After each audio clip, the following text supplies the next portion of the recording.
Casillas. I'm so excited because I am finally finishing up something that I have been asked about for years, which is a pacing guide.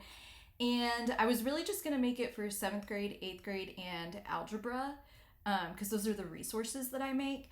But I posted it on the Instagram, and I just thought it was so pretty that I wanted to make a template for those of you guys that don't teach those grade levels that I make resources for.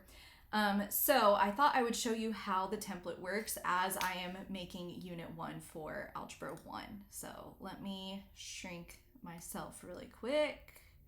Okay, so this is what the template looks like. You have places you can put bookmarks or links up here, like maybe your standards or your curriculum that you're using. And then right here is my favorite part. If you want to jump to a specific part, like say you wanted to jump to Unit 4, you can click on that link and it will take you right there. We have a year at a glance at the top. And then I like this color legend. You'll see how I use that in a minute on my algebra calendar. And then at the very bottom, I have this document where I organize my standards by unit. So let me show you an example of all of that with my algebra calendar.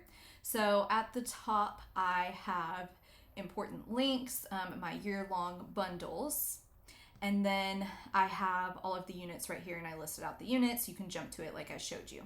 Okay, so here's an example of my year at a glance. I have all the units listed out with the number of days and then the TEKS or standards that are covered in that unit.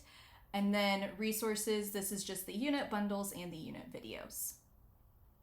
Okay, and here is what really makes up my curriculum. So these are the colors that I decided to use. Videos I'll highlight in that color, notes I'll highlight in that color, worksheets that color, so on. You get the picture.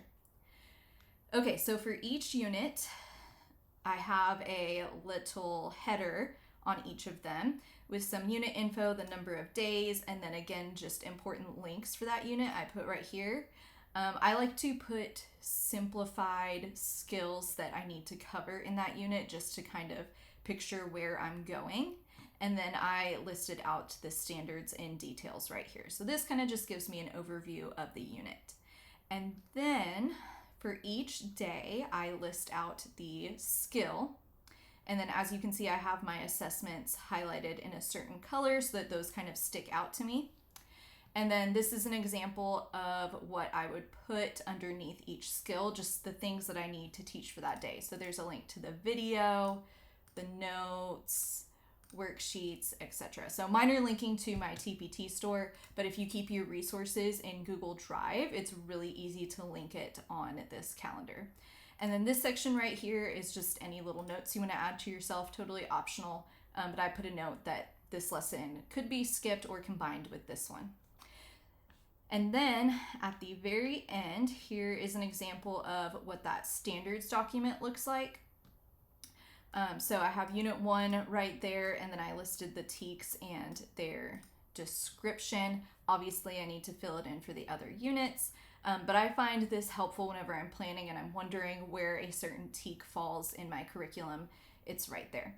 So I hope that that was helpful. If you have any questions about how to use this pacing guide, or if you have a different way you'd like to use it, leave me a comment below and make sure you subscribe to my channel because I might make some more videos like this.